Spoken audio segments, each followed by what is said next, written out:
কে? কারণ আব্বা সব শ্বশুররাই তার জামাইয়ের ঈদের মধ্যে নতুন পায়জামা পাঞ্জাবি শার্ট প্যান্ট কমপ্লিট স্যুট দেয়, এই জন্য আপনি দিবেন। সবাই দিতে পারে, আমি তোমার একটা সুতাও দিব না। যাও যাও যাও যাও যাও। আপনি আমার শ্বশুর, আপনার কাছ থেকে নতুন পায়জামা পাঞ্জাবি শার্ট প্যান্ট কমপ্লিট স্যুট পাওয়া আমার অধিকার। আপনি আমাকে আমার অধিকার থেকে বঞ্চিত করতে পারবেন না চৌধুরী সাহেব। যাও চৌধুরী সাহেবের কাছে যাও।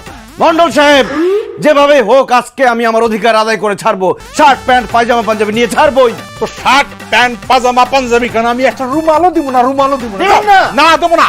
জামাই বাদ দাও, ওনার সাথে চিলাপাল্লা করে কোনো লাভ নাই। হ্যাঁ বোঝাও তাই। একটা কিপটা মানুষ, কি বুঝামো? হ্যাঁ।